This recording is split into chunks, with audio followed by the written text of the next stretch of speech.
Thank you for joining me again for some with our discussion on psychological safety. We had a webinar today and it was amazing. So, for those of you who were there, thank you for taking your time to advance and be the best instructors and professors that we can be. For those who were not able to attend, that's okay. I'm going to take you through a little quick snippet over this last our upcoming 5 minutes. How about that? Give me 5 minutes of your time. So, recapping, psychological safety is an environment, according to Dr. Tim Clark, that rewards vulnerability. Most often, professors feel as though to be vulnerable is to be weak, but not in this sense. Being vulnerable is a sign of actual leadership. We when we are vulnerable as professors, we become stronger and we make our or empower our students to also be stronger. We have to think about it like this. The environment of education has changed.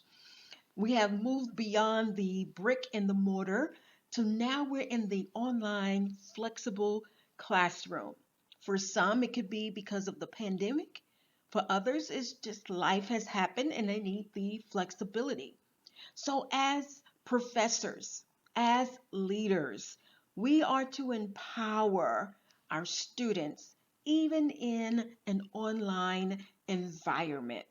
So, I'm using the word empowerment. I want to tell you a lot of things as we go along. I want to let you know what it actually looks like, okay? So, empowerment. What does empowering students look like? It can be from allowing your students to be a part of the decision making. What? Can I do that? Should I do that? Yes. It can be as simple as offering three topics for a writing assignment instead of one and allow them to choose one of the topics to discuss. Wasn't that easy? What about CLC, collaborative learning communities, where they're grouped off with other classmates and they're able to work on a group assignment? It gives structure, but it also gives interdependency. Look at there, you're already on track to empowering your students. Someone said, his name is George Couros, if students leave the online classroom less curious than they were when they started, we have failed them. So we must empower our students.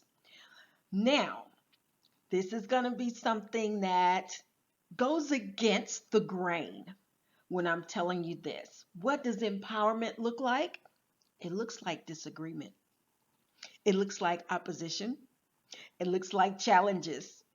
And that is good. How do you handle those challenges when your students ask you questions like, well, why? Well, how did you get to that conclusion? As professors, we may feel taken off course. We may feel challenged and attacked. We may feel like, oh my goodness, they're asking me a question that I don't know the answer to. It is okay not to know everything.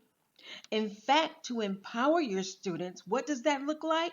Not always giving the answers, but leading them and giving them the tools to get to the answer.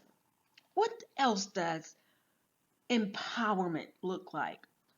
It's allowing your students to think outside the box. It allows them to be creative. It allows them to ask questions. How might we change? What if it was this way? Not just because I'm the professor and I say so, but why is this so? If the situation was different, what might the answer be? So it's okay not to know everything because that is a part of empowering your students. It could be at the beginning of the term to send a letter to say, We're in this together. I support your decisions. I support your feedback, and I welcome that. You are including, empowering, and engaging students. And what happens? They feel like they matter. They feel like they have an identity. They feel like you're in this with them. You know, use their names in discussions, learn their names before the end of the first day. Introduce difficult topics and welcome their differences of opinion.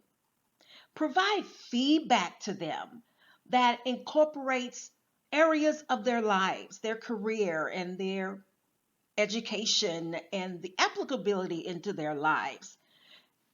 Inclusion, empowerment can be so simple if we take the time, move away from a textbook, and move into engaging and including. For engagement is empowerment.